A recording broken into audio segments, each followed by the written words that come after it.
Picture this. You're standing on a small island in the Seine River in Paris on March 18, 1314. The air is thick with smoke and the screams of a dying man echo across the water.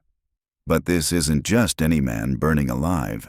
This is Jacques de Molay, the last Grand Master of the Knights Templar, and his final words will send chills down the spine of kings and popes alike. He's about to curse the most powerful men in Europe from his deathbed of flames, and within a year, both will be dead. But how did we get here? How did one of the most feared and respected military orders in medieval history end up with their leader roasting like a pig on a spit?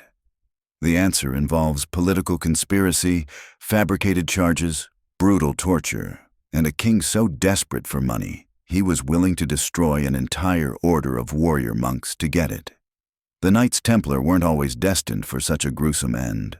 Founded around 1119, they started as the poor fellow soldiers of Christ and of the Temple of Solomon. Their original mission was simple: protect Christian pilgrims traveling to the Holy Land. Noble enough, right? But here's where things get interesting. These warrior monks didn't stay poor for long. Within decades, the Templars had transformed into something unprecedented in medieval Europe. They weren't just elite fighters. They were pioneering bankers. Picture this: a network of fortified commanderies stretching across Europe and the Holy Land, where you could deposit money in London and withdraw it in Jerusalem. They invented letters of credit, essentially creating the first international banking system. By the 13th century, they were so wealthy they could loan money to kings. But wealth and power in medieval times was a double-edged sword. The Templars had grown so influential that they operated almost like a state within a state. They answered directly to the Pope, paid no local taxes, and maintained their own armies. For secular rulers, especially those strapped for cash, this was both infuriating and tempting. Enter Philip of France, known as Philip the Fair. Don't let the nickname fool you. This wasn't about his looks. Philip was ruthless, ambitious, and most importantly, completely broke. He'd spent a fortune on wars against England and Flanders, and his royal treasury was bleeding money faster than a wounded knight on a battlefield. The Templars weren't just wealthy. They were one of his biggest creditors. Every time Philip looked at these warrior monks, he saw dollar signs. But you can't just rob a military order protected by the Pope without consequences. Philip needed a plan that was both clever and brutal. He'd already tested his methods on easier targets, expelling Jews and Lombard bankers from France and seizing their assets. But the Templars were different. They had swords, training, and papal protection. Philip would need to be more creative. Working with his chancellor Guillaume de Nogaret, Philip devised a scheme that was diabolically brilliant. He would level such horrific accusations against the Templars that no one could defend them. The charges needed to be so shocking, so scandalous, that public opinion would turn against these once revered knights. And then, when they were discredited and defenseless, he would swoop in and claim their vast wealth. The trap was set for Friday, October 13th, 1307. Yes, that's right. The date that many believe gave us the superstition about Friday the 13th. At dawn, across every corner of France, royal officers simultaneously burst into Templar commanderies, churches, and homes. The coordination was flawless. More than 600 Templars were arrested in a single day, including their 67-year-old Grand Master, Jacques de Molay. The charges Philip leveled against them were designed to horrify medieval Christian society. Heresy, blasphemy, idolatry, sodomy. But the specific accusations were even more lurid. Philip claimed that during secret initiation rituals, new Templars were forced to deny Christ, spit on the cross, and engage in obscene kisses with other knights. Most shocking of all, he accused them of worshipping a mysterious idol called Baphomet, sometimes described as a bearded head, other times as a demonic cat. Were any of these charges true? Historians today overwhelmingly agree they were complete fabrications. But in 1307, with hundreds of Templars suddenly in chains, The accusations alone were enough to create a scandal that rocked all of Europe. Here's where the story takes its darkest turn. Philip didn't just arrest the Templars, he tortured them. And we're not talking about rough questioning. We're talking about systematic, brutal torture designed to extract confessions at any cost. The methods used were nightmarish, even by medieval standards. The strappado was a favorite technique. Victims had their hands tied behind their backs, then were hoisted up by a rope attached to their wrists. Weights were often added to their feet. The result? Dislocated shoulders, torn muscles, and excruciating pain that could last for hours. But that was just the beginning. Fire torture was perhaps even worse. Templars would have their feet greased with fat, then slowly roasted over open flames. The pain was so intense that many went insane. One knight actually brought his own toe bones to court as evidence of what had been done to him. Imagine the desperation, the agony that would drive a man to preserve pieces of his own mutilated body as proof of his suffering. Starvation, sleep deprivation, freezing dungeons filled with human waste. The torturers were creative in their cruelty, and it worked. Faced with unimaginable pain, many Templars, including Jacques de Molay himself, eventually confessed to the false charges. They would have admitted to anything to make the torture stop. But there was a problem with Philip's plan. The Knights Templar were a papal order, which meant they answered directly to the Pope, not to any king. Pope Clement V was initially outraged by Philip's actions. How dare this French king arrest papal knights without permission? But Clement had a weakness. He was French himself, and he had moved the papal court to Avignon, where he was essentially under Philip's thumb. Philip applied pressure like a master manipulator.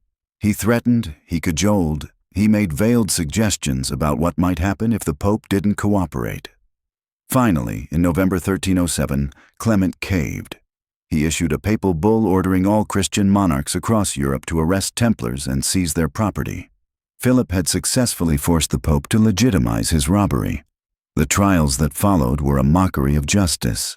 Many Templars, when removed from torture, recanted their confessions and proclaimed their innocence. This created a legal problem. Under church law, someone who confessed to heresy and then recanted was considered a relapsed heretic. The punishment for relapsed heresy was death by burning. Philip saw an opportunity to send a message. In May 1310, he ordered 54 Templars who had dared to retract their confessions to be burned alive outside Paris. 54 men, roasted like meat, their screams echoing across the city. The message was clear: confess and stay quiet, or burn. The psychological warfare worked.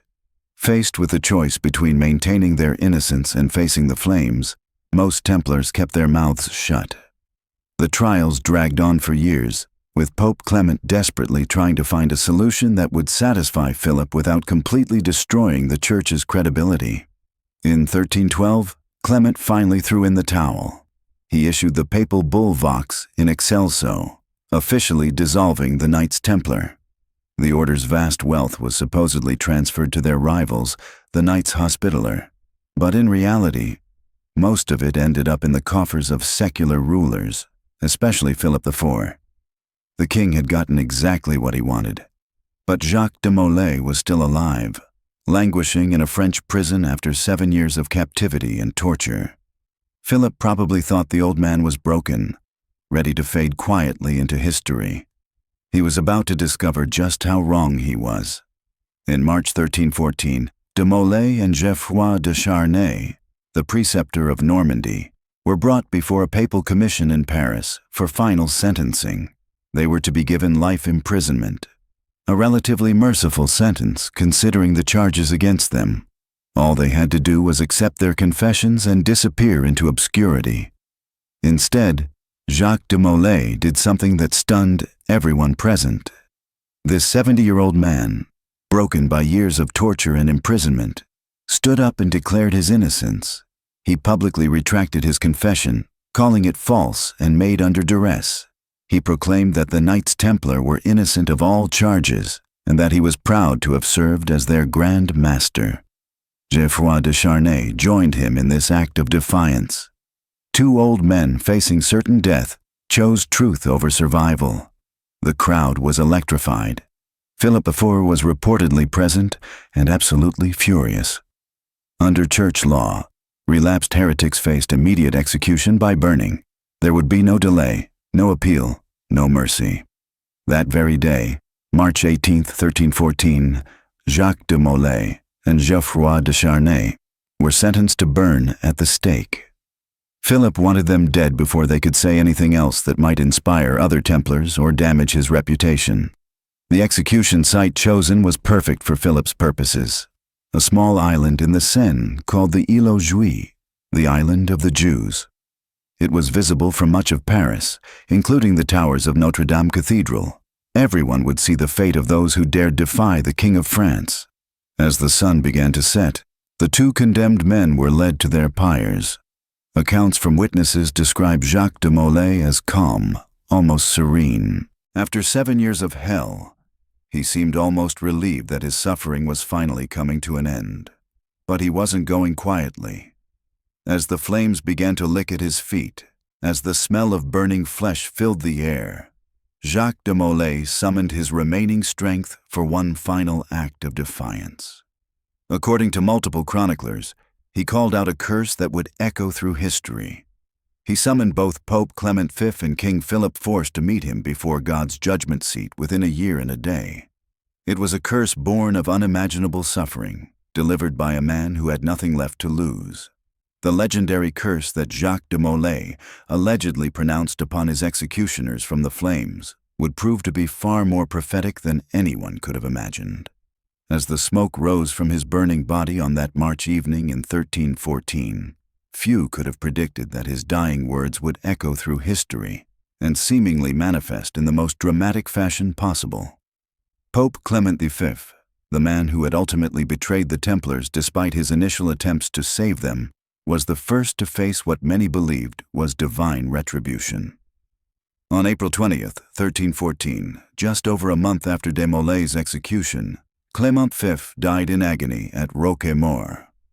Contemporary accounts describe his final days as marked by severe illness, with some chroniclers noting that he suffered from what appeared to be stomach cancer or severe dysentery.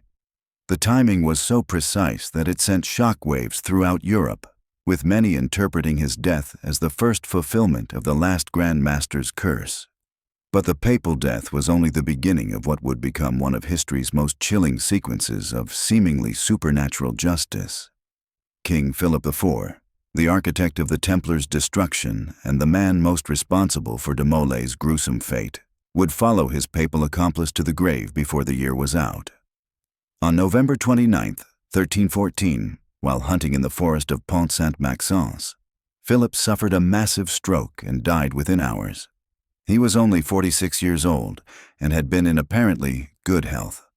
The French court was stunned by the sudden death of their monarch, occurring exactly as de Molay had predicted, within the prophesied time frame. The deaths of both Clement V and Philip IV within months of de Molay's execution sent waves of terror and awe throughout medieval Europe. Chronicles from the period record widespread belief that the Templar Grand Master's curse had indeed come to pass, lending credence to the idea that the order had been innocent of the charges brought against them. The supernatural timing of these deaths transformed de Molay from a condemned heretic into something approaching a martyr in the popular imagination, his final curse becoming one of the most famous deathbed pronouncements in history. Yet the curse's apparent power extended far beyond the immediate deaths of Philip and Clement. The Capetian dynasty, which had ruled France for over 3 centuries, began to crumble in ways that seemed to fulfill an even more comprehensive divine judgment. Philip IV had 3 sons who should have secured his dynasty's future: Louis VI, Philip V, and Charles IV. Instead, each would die in rapid succession, their reigns brief and marked by political instability and personal tragedy. Louis VI, known as Louis the Quarreler, inherited the throne immediately upon his father's death, but ruled for less than 2 years. His reign was plagued by noble rebellions and economic difficulties, many of which stemmed directly from the financial and political fallout of his father's persecution of the Templars. Louis died suddenly in June 1316, possibly poisoned, though contemporary accounts also suggest he may have died from pneumonia contracted after an exhausting game of tennis. His death at age 26 left behind only a pregnant wife and a young daughter. The crown passed briefly to Louis the Rex's infant son, John I, who lived for only 5 days after his birth in November 1316. This tragic death of the would-be king as a newborn further fueled speculation about the curse's continuing power. With no viable male heir, the throne passed to Philip IV's second son, Philip V, who became king despite having to bypass his deceased brother's daughter, establishing a precedent that would later be codified as Salic law, excluding women from succession to the French throne. Philip V, called Philip the Tall, ruled for 6 years but faced constant challenges to his legitimacy and struggled with the same financial problems that had driven his father to destroy the Templars. His reign was marked by unsuccessful attempts to consolidate royal power and recurring conflicts with the nobility.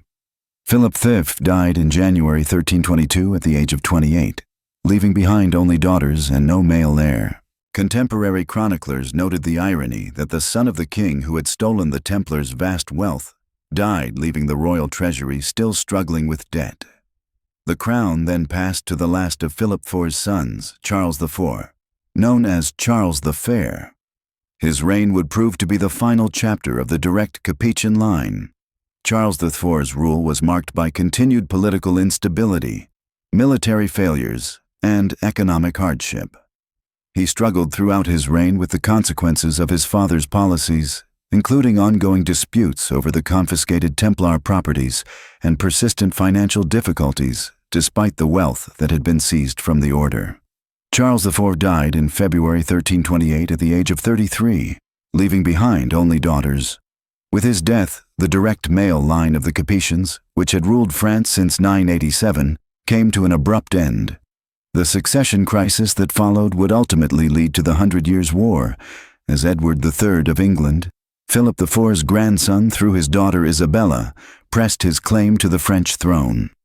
The political chaos that ensued would devastate France for generations, a catastrophe that many contemporary observers traced back to the injustice perpetrated against the Templars. The supernatural elements surrounding the curse's fulfillment were so striking that they became embedded in French historical consciousness. Medieval chroniclers carefully documented the precise timing of each death, noting how they fell within the time frame specified by de Molay's dying words. The fact that not only Philip IV and Clement V died as predicted, but that Philip's entire male lineage was extinguished within 14 years, seemed to confirm that divine justice had indeed been invoked by the burning Grand Master. The curse of Jacques de Molay became more than just a historical curiosity. It evolved into a powerful symbol of divine justice and the ultimate futility of earthly power when exercised unjustly. Medieval and later writers used the story as a cautionary tale about the consequences of persecution and the abuse of royal authority. The dramatic fulfillment of the curse served to rehabilitate the Templars' reputation posthumously, transforming them from condemned heretics into martyred victims of political greed. Modern historians approach the curse with scholarly skepticism, noting that medieval chroniclers were quick to find supernatural explanations for political events, and that the deaths, while remarkably timed, could be explained by natural causes. The brutal realities of medieval life meant that sudden death was common, particularly among rulers who faced constant threats from warfare, disease, and political assassination. The stress of ruling, combined with the medical limitations of the era, provides plausible explanations for the rapid succession of deaths. However, even skeptical historians acknowledge the extraordinary coincidence of the timing and the profound psychological impact these deaths had on contemporary society. Whether supernatural or not, the apparent fulfillment of de Molay's curse fundamentally altered how the Templar suppression was perceived by subsequent generations. The curse transformed a successful political operation into a cautionary tale about divine justice, ensuring that the Templars would be remembered as martyrs rather than as the heretics Philip IV had tried to make them appear. The legend of the curse also contributed to the Templars' enduring mystique and their transformation into figures of romantic fascination rather than historical villains. Later writers, particularly during the Enlightenment and Romantic periods, would seize upon the curse as evidence of the order's innocence and the corruption of medieval political and religious authorities. The dramatic nature of de Molay's final moments, combined with the seemingly supernatural vindication that followed, provided perfect material for those seeking to criticize absolute monarchy and ecclesiastical corruption. The story of Jacques de Molay's curse thus represents more than just a medieval curiosity. It embodies themes that would resonate through centuries of European political thought.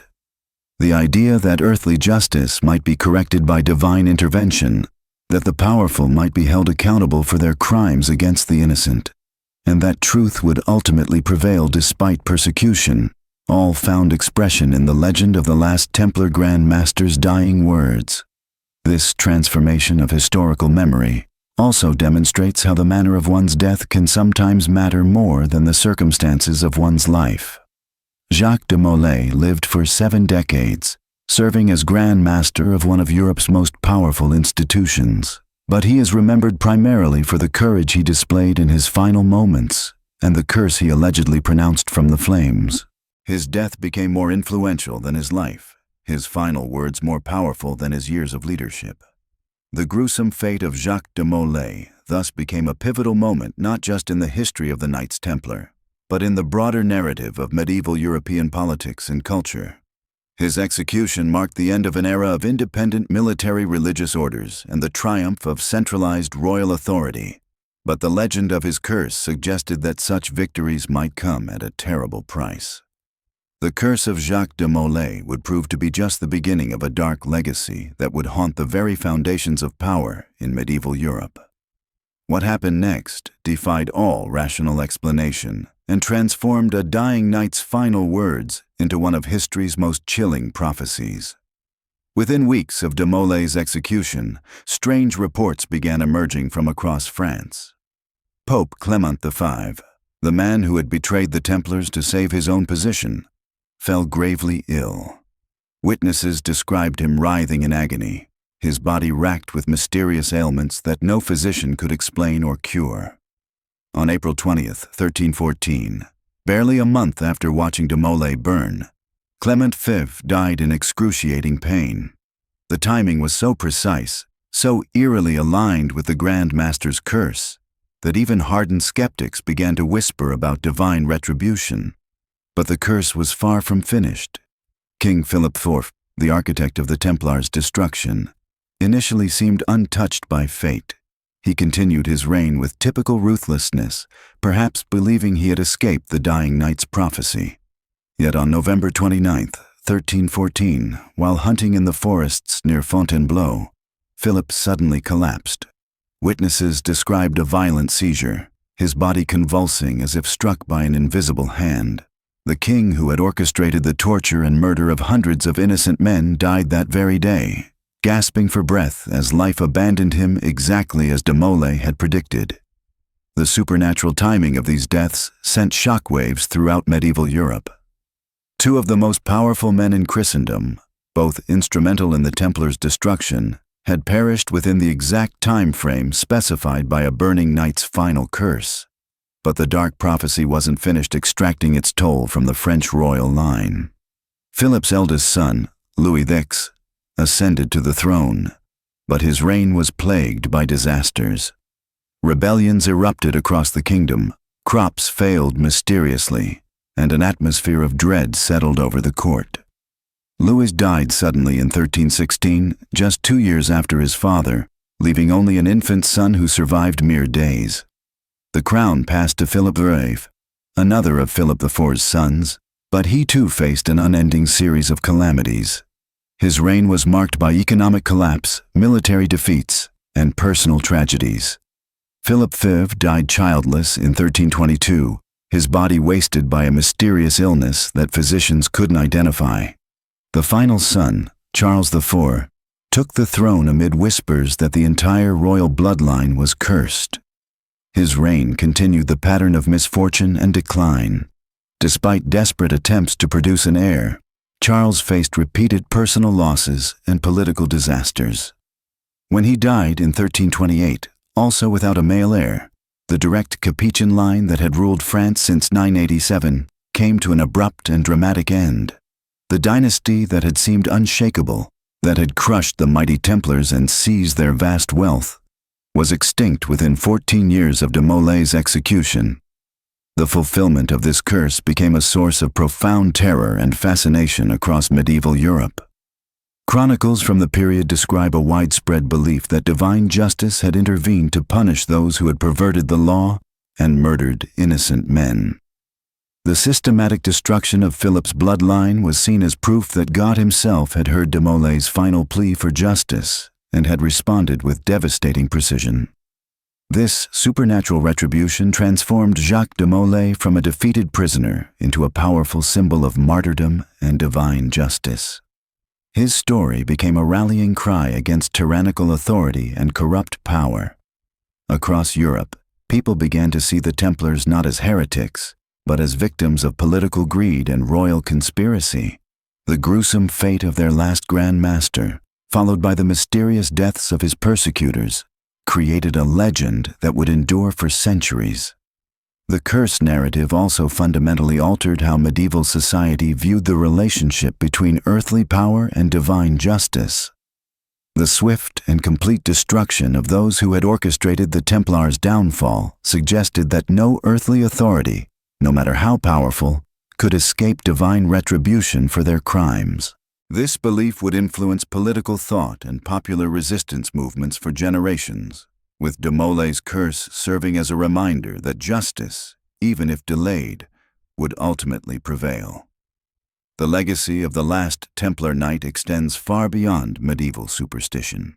His defiant final stand against false accusations, his courageous retraction of coerced confessions, and his dramatic prophecy of divine vengeance created one of history's most compelling narratives of resistance against tyranny.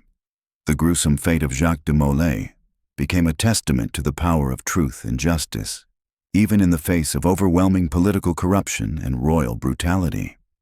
His story continues to resonate today as a reminder that those who abuse power and pervert justice may escape earthly punishment, but they cannot escape the judgment of history and the ultimate reckoning that awaits all who sacrifice innocent lives for wealth and power.